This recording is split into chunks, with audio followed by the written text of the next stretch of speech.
নমস্কাৰ, মই এতিয়া উপস্থিত আছোঁ অসম গ্ৰন্থমেলাত আৰু অসম গ্ৰন্থমেলাৰ আজি একাদশ দিন। কাইলৈ শেষ হ'ব 12 নম্বৰ দিন, 12 দিনীয়াকৈ অনুষ্ঠিত কৰা হৈছিল আৰু আজি একাদশ দিন আৰু অৰ্থাৎ কাইলৈ শেষ হ'ব তাৰ পূৰ্বৰ দিনটোতো আজি সন্ধিয়াৰ সময়ত দেখা গৈছে যথেষ্ট সংখ্যক পাঠকৰ ভিৰ। গ্ৰন্থমেলাস্থলী এতিয়া লোকাৰণ্য হৈ পৰিছে। কিছু শীত নামিছে, তথাপিও কিন্তু মানুহৰ সমাগম ইয়াত যথেষ্ট দেখা গৈছে, পাঠকৰ সমাগম যথেষ্ট দেখা গৈছে আৰু বেছি সংখ্যক লোকৰ হাততেই পাঠকৰ হাততেই এখন এখনকৈ আৰম্ভ হ'লেও আমি কিতাপ দেখিছোঁ। পূৰ্বে অসম গ্ৰন্থমেলা চানমাৰীত অনুষ্ঠিত হৈছিল। বহুতে আশংকা কৰিছিল যে চানমাৰীৰ দৰে গুৱাহাটীৰ মাজমজিয়াৰ এডোখৰ স্থান আৰু খানাপাৰাৰ দৰে কিছু আঁতৰলৈ লৈ গ'লে ইয়াত পাঠকৰ সমাগম কম হ'ব নেকি, কিন্তু চানমাৰীৰ পৰা স্থান সলনি হ'লেও এই গ্ৰন্থমেলাৰ মান সলনি হোৱা নাই। সকলোৱে আহিছে আৰু যথেষ্ট সংখ্যক গ্ৰন্থানুৰাগীৰ সমাগম হৈছে। লগতে ইয়াত সাংস্কৃতিক অনুষ্ঠান হৈ আছে ছাত্ৰ ছাত্ৰীসকলৰ মাজত। গতিকে বহুত যথেষ্ট সংখ্যক পাঠক আহিছে। মই যদি আপোনাৰ ওচৰলৈ এবাৰ আহিব বিচাৰিছোঁ, আজি অসম গ্ৰন্থমেলাৰ 11 নম্বৰ দিন, যথেষ্ট সঁহাৰি দেখা গৈছে।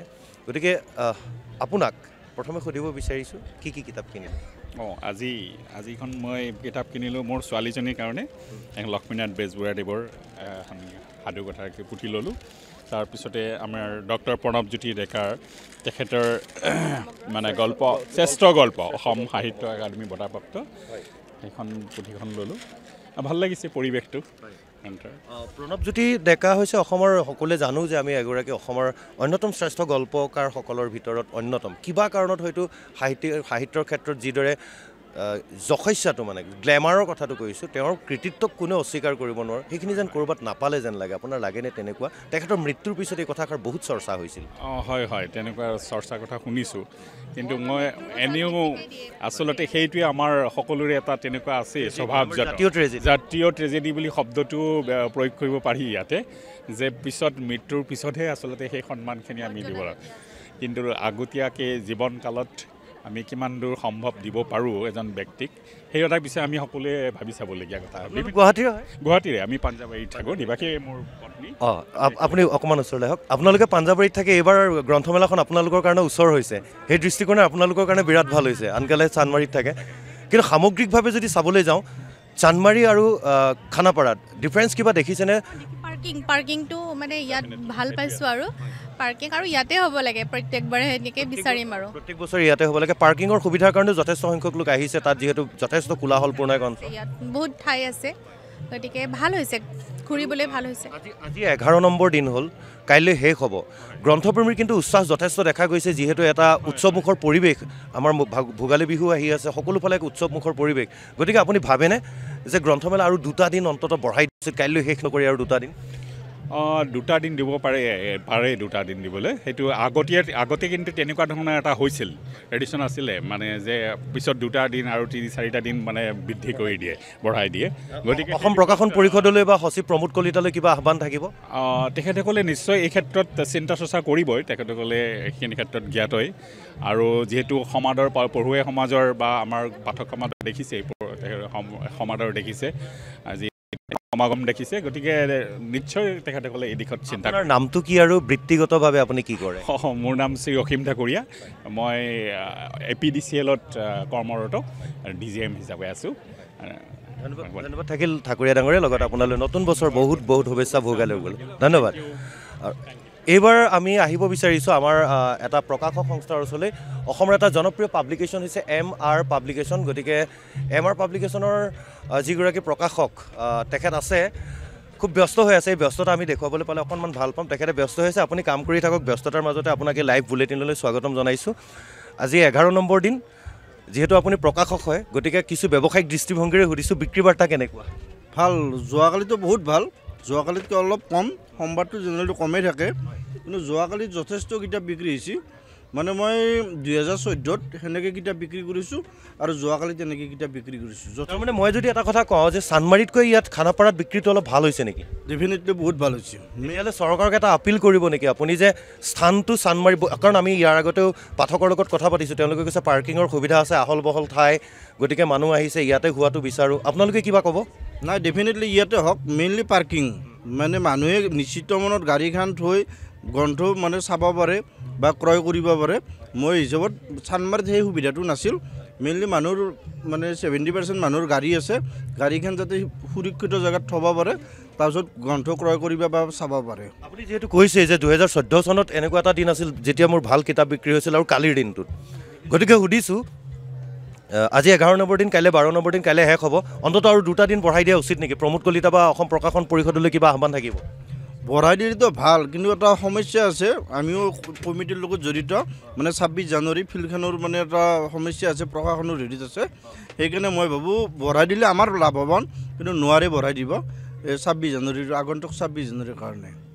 আগন্তুক 26 জানুৱাৰীৰ কাৰণে নোৱাৰিব, 2টা দিন হয়তো দিগদাৰ হ'ব। তথাপিও আমি আমাৰ ফালৰ পৰা সংবাদ মাধ্যমৰ ফালৰ পৰা আমি অসম চৰকাৰক বা প্ৰকাশন পৰিষদক অনুৰোধ জনাম, সংশ্লিষ্ট বিভাগক অনুৰোধ জনাম, ৰণোজ পেগুক অনুৰোধ জনাম মন্ত্ৰী, যে যথেষ্ট পাঠকৰ ভিৰ আৰু কিতাপ খুব ভালদৰে বিক্ৰী হৈছে, গতিকে অন্ততঃ এটা দিন বঢ়াই দিয়া উচিত। কাৰণ বহু লোকে কৈছে যে এই কিতাপ বিক্ৰী কৰাৰ বা কিতাপৰ এই মেলাখনলৈ অহাৰ, গ্ৰন্থমেলালৈ অহাৰ যিটো পৰিৱেশ, এই পৰিৱেশটো যোৱা 1 তাৰিখৰ পিছত অধিক হৈছে, গতিকে আৰু অন্ততঃ এটা দিন বঢ়াই দিলে যথেষ্ট সুবিধা হ'ব। মই এজন পাঠকৰ লগত কথা পাতিব বিচাৰিম। আপোনাক নতুন বছৰৰ শুভেচ্ছা জনাইছোঁ। নমস্কাৰ সকলোকে মই নতুন বছৰৰ শুভকামনা জনাইছোঁ। কি কিতাপ ল'লে? মই ল'লোঁ কুমুদ দাসৰ এখন মই মানুহ হ'ব খোজোঁ, আৰু এখন সহজে পোৱা গছ বনৰ বনৌষধি বুলি। গুণাৰাম খনিকৰ, ভেষজ ৰত্ন ডক্টৰ গুণাৰাম খনিকৰ, খুব গুৰুত্বপূৰ্ণ এখন কিতাপ। আৰু ডক্টৰ কুমুদ দাসৰ মই মানুহ হ'ব খোজোঁ, যথেষ্ট জীৱন সম্পৰ্কীয় কথা। হয় হয়, মানে মই কুমুদ দাসৰ মানে ভিডিঅ'বোৰ চায়ো থাকোঁ, তেওঁৰ এজন ভাল মানে মই শ্ৰোতাও তেওঁৰ, সেইকাৰণে কিতাপখনত কিবা পাম বুলি বিশ্বাস কৰি এখন লৈছোঁ আৰু। ধন্যবাদ। অকণমান এগৰাকী আছে, তোমাৰ নামটো কি? My name is Bistrina Sargam Bora. বিস্তীৰ্ণা সৰগম Bora. তুমি কোন ক্লাছত পঢ়িছা? I am class in 4. 4। কি কিতাপ কিনিলা? মই ষ্টৰী বুক। আৰু মই একো কিনা নাই। আচ্ছা, খুব ভাল লাগিল। আপোনাৰ ছোৱালী, আপুনি কি ল'লে? মই এখন সৰা ফুলখন লৈছোঁ। সৰা ফুল লৈছোঁ আৰু লৈছোঁ এখন বকুল ফুলৰ দৰে। মৃণাল কলিতাৰ বকুল ফুলৰ দৰে শিশু সাহিত্য একাডেমীৰ বঁটা বিজয়ী এখন গ্ৰন্থ, আৰু খুব চৰ্চিত, বিশেষকৈ শিশুসকলক আৰু টিনেজাৰক পঢ়াব লাগে, গতিকে শুভেচ্ছা জনাইছোঁ আপোনালৈ। এইদৰে দেখা গৈছে যে অসম গ্ৰন্থমেলাত পাঠকৰ যথেষ্ট সঁহাৰি আৰু কিতাপ বিচাৰি যথেষ্ট সংখ্যক লোকে সমাগম হৈছে ইয়ালৈ।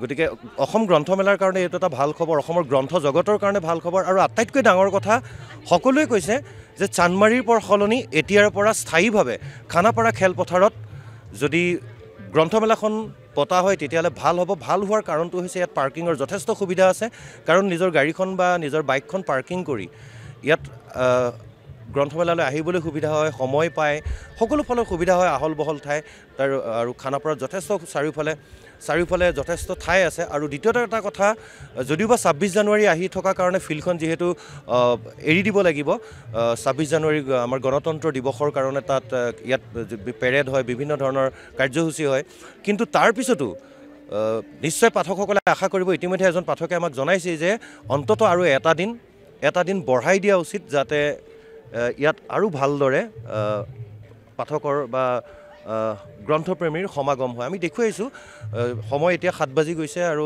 প্ৰায় 7 বাজিছে। 7 বাজি যোৱাৰ পিছতো কিন্তু যথেষ্ট সংখ্যক পাঠকৰ সমাগম হৈছে। এইবাৰ 150তকৈও অধিক প্ৰকাশন গোষ্ঠীয়ে অংশগ্ৰহণ কৰিছে। অসমৰ লগতে দেশৰ বিভিন্ন প্ৰান্তৰ বহু প্ৰকাশন গোষ্ঠী আহিছে। গতিকে আন এটা প্ৰকাশন গোষ্ঠীৰ ওচৰলৈ আহিব বিচাৰিছোঁ। আপুনি যদি অকণমান সময় দিয়ে বাইদেউ, কাইলৈ শেষ হ'ব। এইবাৰ গ্ৰন্থৰ আপোনালোকৰ বিক্ৰী কেনেকুৱা? নাই, আশা নৰোঁ বাৰু। আমাৰ ষ্টলটো সৰু হিচাপে আহিছে পাঠক। আৰু চান্দমাৰীতকৈ ইয়াত বেছি ভাল পাইছে নে চান্দমাৰী ভাল? ইয়াতে বেছি ভাল। চৰকাৰক অনুৰোধ জনাব যে প্ৰত্যেক বছৰ ইয়াতে হওক। হয়, আমি এইটোৱে বিচাৰোঁ। খানাপাৰাত হ'লে মানুহখিনি সকলোৰে সুবিধা হয়, সকলোখিনি সুবিধাই হয় চান্দমাৰীতকৈ। আৰু কাইলৈ যিহেতু শেষ হ'ব, কিন্তু পাঠকৰ সমাগমটো চাই এটামান দিন বঢ়াই দিয়া উচিত নহয়নে? দিলেতো পাৰি, কিন্তু কিছুমান অসুবিধাও আছে। কৰ্মচাৰীবিলাকৰ ধৰক এটা সময়ৰ কাৰণে তেওঁলোকক লোৱা যায়, গতিকে সেইটো এটা অসুবিধা আহি পৰিব। যি কি নহওক, এই 12টা দিন কিন্তু লেখক, পাঠক, বিক্ৰেতাৰ সকলোৰে এটা উখল মাখল এটা পৰিৱেশ, আৰু অসমৰ সাহিত্য জগতৰ কাৰণে, বৌদ্ধিক জগতৰ কাৰণে, ছপা মাধ্যমটোৰ কাৰণে অত্যন্ত এটা আশানুৰূপ খবৰ। হয়। ধন্যবাদ জনাইছোঁ। ঠিক আছে, ধন্যবাদ। নতুন বছৰৰ শুভেচ্ছা থাকিল আপোনালৈ। ধন্যবাদ জনাইছোঁ বাইদেউ। আৰু এই মুহূৰ্তত আমি দেখুৱাইছোঁ সামগ্ৰিক পৰিৱেশ চাৰিওফালে মানুহ যথেষ্ট লোক আহিছে পাঠক আহিছে সকলোৰে এটাই কথা যে চানমাৰী খেলপথাৰতকৈ ইয়াত যথেষ্ট সমাগম হৈছে আমি ইয়াত বিধায়ক চেয়াৰমান আলী ডাঙৰীয়াক দেখিছোঁ বিধায়ক ডাঙৰীয়াক স্বাগতম জনাইছোঁ আমাৰ লাইভ বুলেটিনলৈ এটা অভিযোগ থাকে যে ৰাজনীতিকে সাধাৰণতে কিতাপ নপঢ়ে মুষ্টিমেয় আপোনাক ব্যতিক্ৰম যেন লাগে চাওক আজি আমাৰ সমাজখনৰ মূল্যবোধৰ চৰম অৱক্ষয় ঘটি আছে আজি আগতে যেনেকৈ এই ডিজিটেল যুগখনৰ আৰম্ভ হোৱাৰ আগতে আমাৰ গাঁৱে গাঁৱে লাইব্ৰেৰী আছিলে ল'ৰা ছোৱালী কিতাপ পঢ়াৰ প্ৰতি যি ধৰণৰ আগ্ৰহ আছিলে আজিকালি দেখা গৈছে যুৱক যুৱতীসকলে কিতাপ অধ্যয়নৰ পৰা বিৰত থাকি তেওঁলোকে বিভিন্ন ধৰণৰ সস্তীয়া কাৰবাৰত ব্যস্ত ঘূৰাই আনিবলৈ কি কৰিব সেইটো কৈ আছোঁ মদ খোৱা ভাং খোৱা বিভিন্ন ধৰণৰ থাৰ্ড গ্ৰেড কালচাৰেল নাইট এইবোৰত ব্যস্ত থকা দেখা যায় গতিকে সমাজৰ এই অৱক্ষয় ৰোধৰ কাৰণে সমাজখনক আকৌ কিতাপ অধ্যয়নৰ প্ৰতি ঘূৰাই আনিব লাগিব আৰু তাৰ কাৰণে যিহেতু আমি একোজন বিধায়কে প্ৰায় 3 লাখ 3.5 লাখ মানুহক নেতৃত্ব বহন কৰোঁ গতিকে আমি ৰাজনৈতিক নেতা হোৱাৰ লগে লগে সমাজখনৰো মাৰ্গদৰ্শক হ'ব লাগে গতিকে বিধায়কজনে এখন কিতাপ পঢ়িলে তেতিয়াহে তেওঁ গৈ মেছেজ যাব মোৰ কিতাপ পঢ়াৰ প্ৰতি দুৰ্বাৰ মানে আকাংক্ষা কিন্তু সময়ৰ অভাৱত পঢ়িব নোৱাৰোঁ এইবাৰ কি ল'লে কওক এইবাৰ এইখিনি নহয় চাগে তাতে আছে মূলতঃ মই এতিয়ালৈ দ্য হিন্দু কাকতখনৰ 200 বছৰৰ এডিটৰিয়েল সম্পাদকীয় প্ৰতিবেদন কাৰণ দ্য হিন্দু পেপাৰখন আজিও তেওঁলোকে ষ্টেণ্ডাৰ্ড বজাই ৰাখিছে আনবায়াছ নিউজৰ কাৰণে গোটেই যিমানে যি পেপাৰ পঢ়ক হিন্দুখন চালেহে মানে মনটো অলপ ভাল লাগে যে বিশ্বব্যাপী BBCৰ যিটো ঠিক তেনেকৈ ভাৰতত য়েছ গতিকে দ্য হিন্দু পেপাৰখনৰ 200 বছৰীয়া সম্পাদকীয় প্ৰতিবেদন পঢ়িলে আমাৰ সেই সময়ৰ ভাৰতবৰ্ষৰ 200 বছৰৰ আচল চিত্ৰটো পোৱা যাব গতিকে সেই দুখন কিনিছোঁ আৰু ধন্যবাদ জনাইছোঁ এখেত বিধায়ক তেখেতে অত্যন্ত গুৰুত্বপূৰ্ণ কথা কৈছে যে গ্ৰন্থ অধ্যয়ন কৰিলে আমি সমাজখনক অৱক্ষয় যিবিলাক হয় যুৱ প্ৰজন্মৰ স্খলিত যেনেদৰে হৈছে গ্ৰন্থ অধ্যয়নৰ যোগেদি তাক সুস্থিৰ পৰিৱেশৰ মাজলৈ আনিব পৰা যাব আৰু এই মুহূৰ্তত মই চানমাৰী আহি থাকে কাৰণ চানমাৰীত বছৰ হয়